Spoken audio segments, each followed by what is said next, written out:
Kailangan sumide out ng CSB Blazers dito dahil nakita natin yung trend last set na kapag nakapag-pull away na itong Letra Knights, tuloy-tuloy na yung kanilang kalamangan at yung kumpiyansa nila hindi nila binabitawan. Score is 3-0 in favor of the Knights.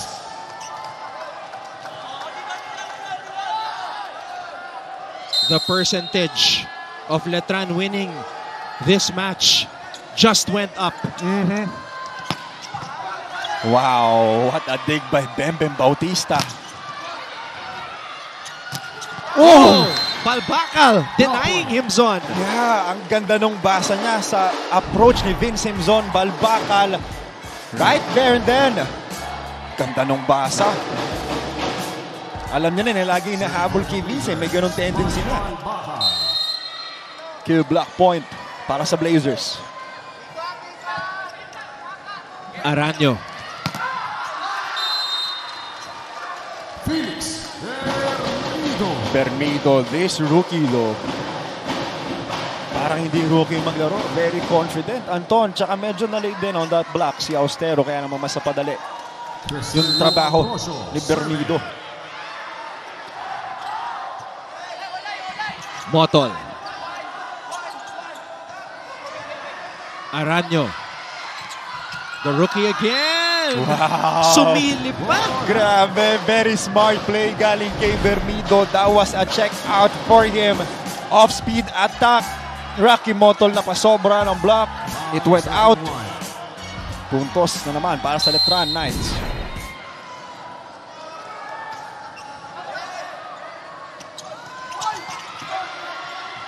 Oh, it's still good. What a save by the Letran Knights. What a one-handed dig by Benjamin Cordero. Oh! Free ball para sa side ng Blazers. They gotta make something happen here. Back set, Herrera. Oh! single block. Single block coverage and single block kill mula kay Bembem Bautista. And the hug from Brian Esquivel. What a read galing kay Bembem. Serving one. Five-point lead para sa Letran Knights. And service error Service error. para sa Letran. Well, these Knights have been on fire as of late. Jacob Herrera. Serving. We gotta respect what Jacob Herrera has done all season long, playing with that tear on his left knee. Knowing that he has patella tear Perry. and powering over the season, Anton, that's no joke.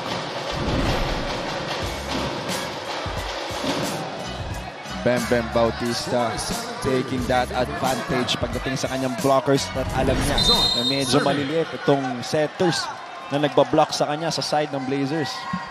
22 na ang puntos ni Bam Bam Bautista. Oh, Rocky Motol going cross court. No one's there para depensaan yung palong yon.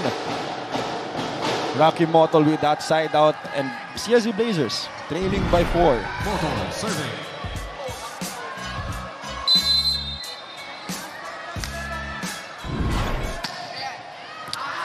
Oh, that was, I think, his 4th service error in this game, Anton. And Letran heads into this technical timeout ahead 8-3.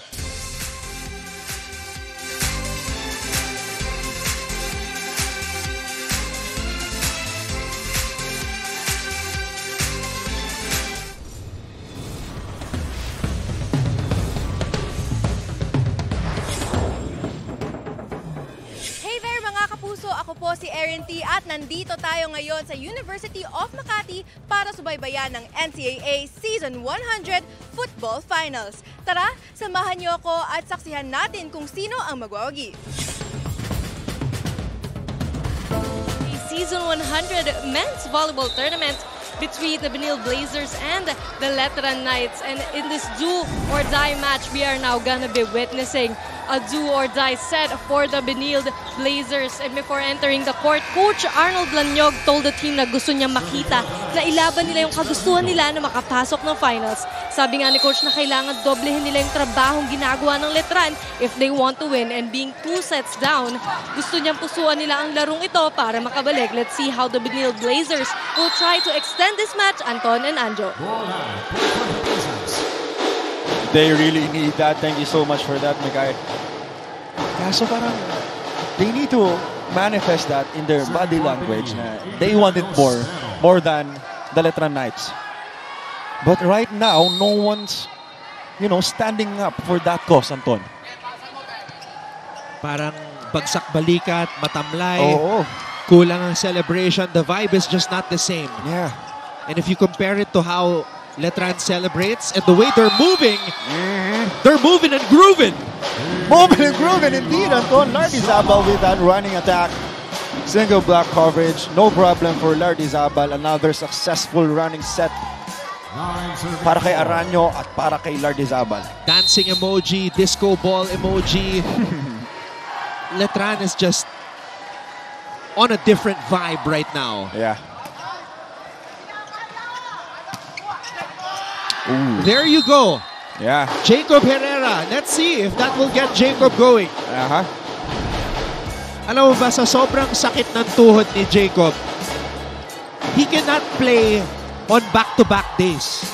He needs to rest it. A whole day for rest. Oo. Wow. So talagang sabi niya, ilalaban niya itong last season niya. Last season na kasi. It was either that or surgery. But then again, with that kinds of error, Anton, nasasayang yung efforts eh. Yun yung humihila pababa sa momentum na pinaghihirapan nilang kunin. Tapos pagdating sa service line, itatapon lang nila, ibabalik nila sa Letran eh. Just way too many service errors. Yeah. Na hindi dapat masalo pagdating ng gantong game eh.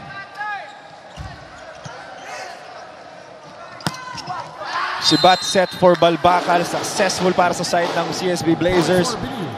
Now trailing by 4.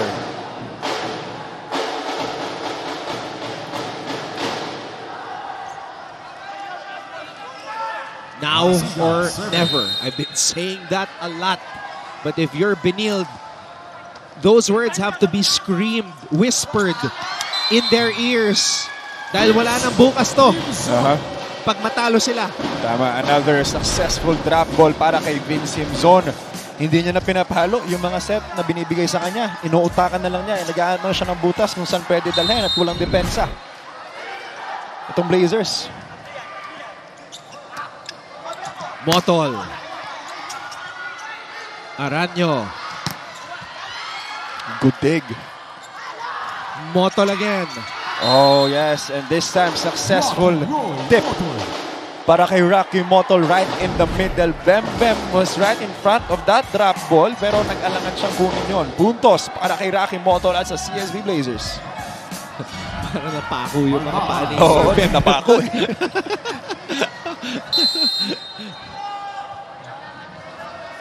13 points for Balbacal today. Good outing for him. Himzon. Oh, wow. Setting it to Herrera. Oh. You can see not 100%. Yeah, but that was an attack error galing from Bem Bem, a very rare one. And now CSB Blazers seeing more life. Trailing by 3. Ang maganda kay Bem Bem pag nagkakamali siya, he lets his teammates know na akin. Yeah. Okay lang to. Uy! And that was an ace! Eto na, umahabol na doon. Kaya lang, Anjot, napasorry siya kay Coach Brian doon. Ayan na. Mali yung basa. Pero kahit nagsasorry siya, nakasmile siya no? Kahit inaako niya yung mali. At alam niya mali naman niya. Kaya naman, ito na, timeout. Para sa side ng Letra Knights. Yakin muna ako mag-decision. Makinig muna ako tayo ha. Hindi pwedeng ang dami gustong gawin sa loob ng court. Ha? Oy, sayang yung lamang natin. Pinababayaan natin. Pumupunto sila na walang kalaban-laban. Anong gagawin natin? Sumasa muna tayo. Malakas yung leader mo. Ha? Hindi pwedeng bako tayo ng bako. Bilang. Hindi na kanila makulangin natin.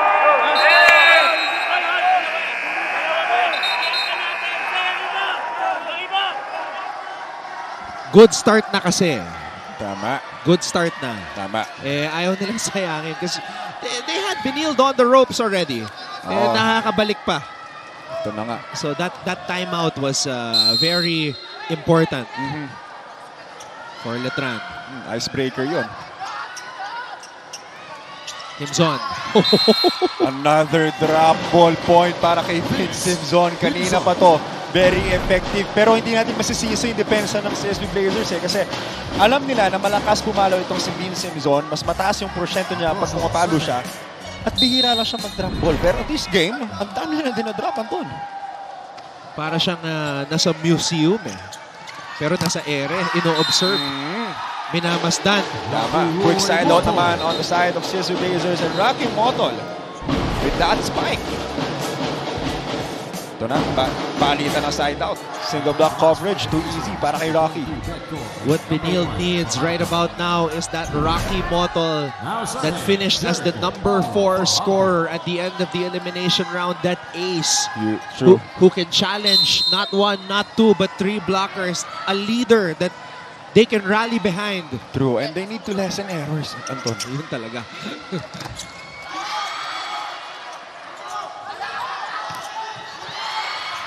Marasigan. Motol. Oh! Rocky Motol ng gigil. Kakasabi mo lang, they need to lessen errors. They need to lessen errors. Rocky Motol, pinilit pa, nilaban pa niya yung spike na yun. Balik sa tatlo, kalambangan ng Letra Knights.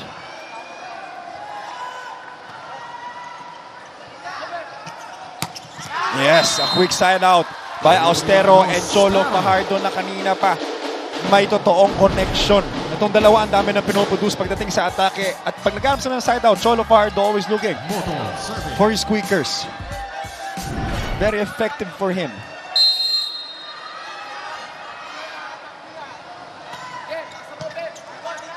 Aranyo. Good one-hand set para kay Aranyo na pasabay niya yung dalawang blockers. Gandang habol nun. 2 blockers, no problem. Gandang din ng hand time 3-point lead again for the Letra Knights. Oh. Free ball para sa Letran. Aranyo. Wow, Aranyo. Very smart player and a very offensive setter as well. Ganda ng silip niya. No one's there to get that drop ball. Puntos para sa Letran, expanding that lead. 15 serving 11.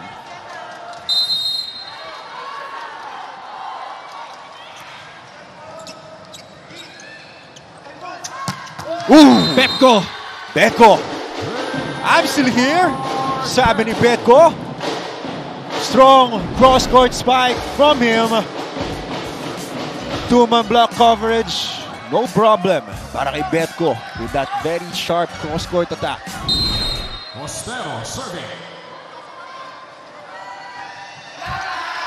Oh, Again. that has been the story. Yeah, another service error. Makakagawa silang puntos na maganda, itatapon nila sa services nila. Letran is up by 4.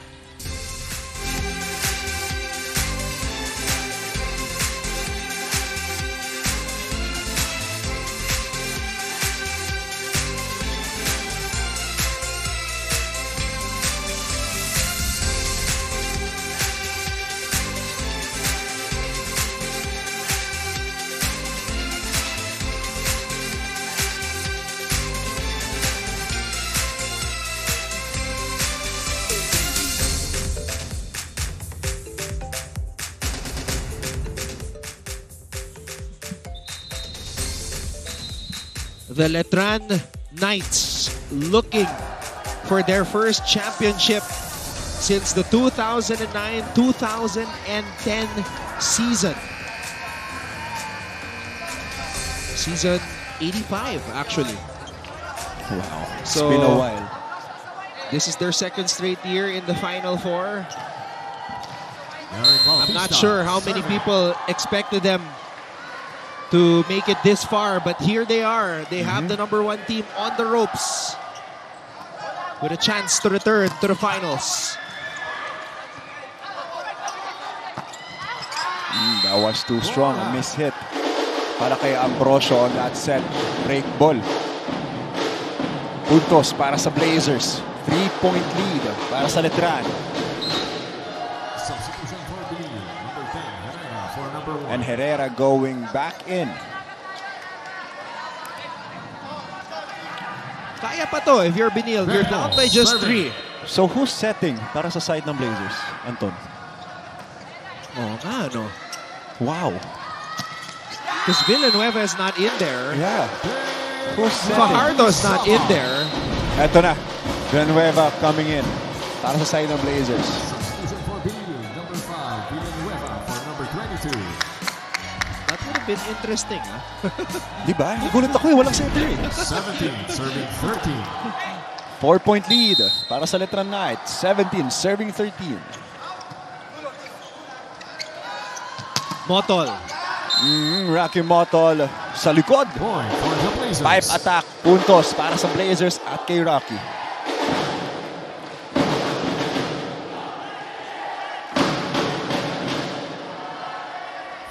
Serving 17. 9 points today for Toto Marasigan.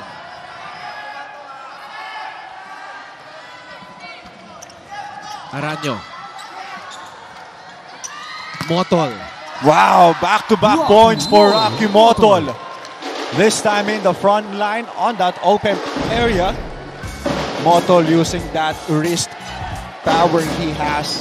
Good follow-through puntos para kay Rocky Motol at sa CSB Blazers at unti-unti lang dumidikit ang CSB. Down by 2. Whoa, a service ace and now CSB Blazers down by 1. What a serve by Marasigan, a very smart one. A short serve right in the middle. No one was there para sa side ng Letran to get that serve. 17. Playing as if it's his last. Toto Marasigan. It is his last. Kung matatalo sila dito. Himzon. Another drop ball para kay Vince Himzon. A powerful one. Unstoppable right now in the middle. Vince Himzon, the two-time middle blocker here in NCAA.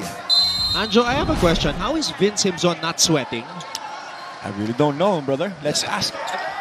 Am I seeing what I'm seeing? I don't see sweat. Oo nga, no? Oo nga, no? Bro, now that he's come closer to us, Di ba? I saw what you saw. He's not sweating. Parang naka-makeup pa nga eh. Parang pinowderan eh. How do you do that? Kasi ako, I'm a sweaty person, bro. Sa work rate ni Vince, he should be sweating. A lot. A lot. Look at Ostero's sweat. Si Vince parang ano. Oh. Back-to-back power tip. Drop ball para kay Vince Simpson.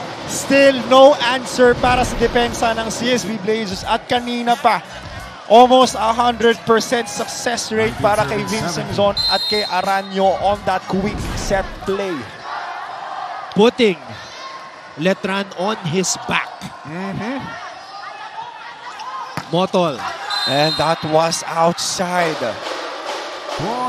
An attack error coming from Rocky. Very crucial now on this part of the set. Do or die for both teams. Wala tayo, Chris. Pag nandito na, laban mo yan. 1-on-1. Sisimantin mo lang. Okay? Saan mo na, Sarah? Pwede yan? O yung dyan ulit. Yung tayo. Tapos 1-on-1 dyan. Wala nang gigilan. Laban yung point per point. Papunta tayo. Pasakan muna tayo.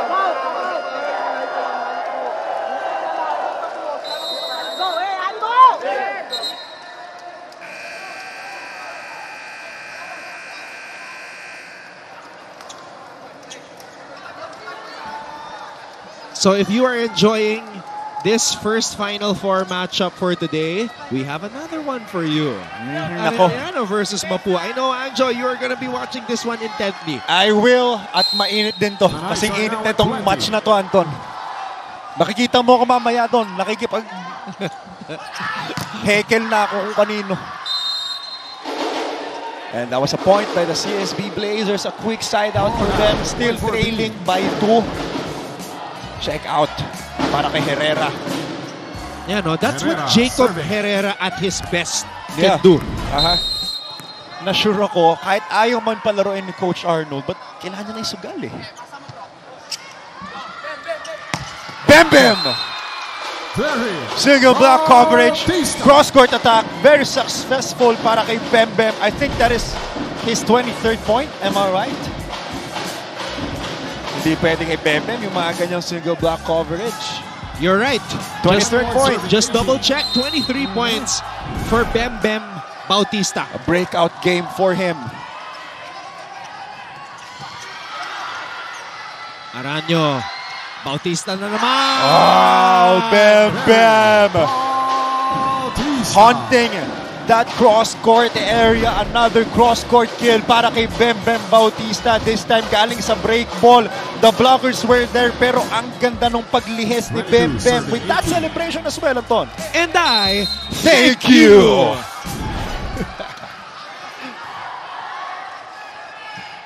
Running attack. Yes. Austero successful again with this running attack. Saktong-sakto on that back line. Austero and Chris connecting for that set play. Benilde trailing by 3. Let's see kung ano pang mangyayari para sa kanila. Letran looking for their first finals appearance in 15 years. Wow. 15 years. Rocky Motol. Good serve. Bam Bam. Marasigan. Still good. Aranyo. Bam Bam. And that's a point for Bam Bam Bautista. He's winning for this game. Check out for him. That was too strong para may angat pa ng CSB ng Blazers. And now Letran. 2 points away for entering our championship, Anton. Number 2, Vicente for number 4. Panahon pa ni Warren Pirante. Wow, what a name.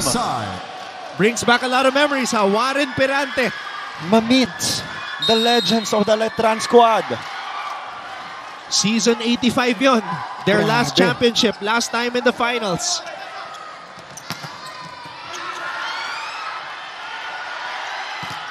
Bam Bam! Bautista. 25 points for Bam Bam. 1 point away ang Letran Knights for that championship match. Between kung sino mang mananalo sa game natin right after this.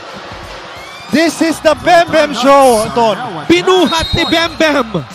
25 points for Bem Bem Bautista. Match point for Letran. And Austero still there. Austero. Still present para sa side ng CSB Blazers. Trailing by 4. Season is on the line. Bawal magkamali. Yes, this is a very Now serving. crucial service Jeremy for Cuenca. Cuenca and para sa side ng CSB Blazers. Jeremy Cuenca brought in for this purpose. Pressure Let's see. in the microwave. Sumagaysay to Bam Bautista! Ending that set and ending the match. Bem Bem punching in this game for them to enter the first ever final appearance in a matter of years, Anton. 15 years to be exact. 15 long years para sa Letran community and sa Letran men's volleyball. What a moment. What a player. John Derek Bem Bem Bautista. Triple B's, baby. Triple B's indeed. Bem Bem Bautista serving you bang bang moments. 25 points, baby.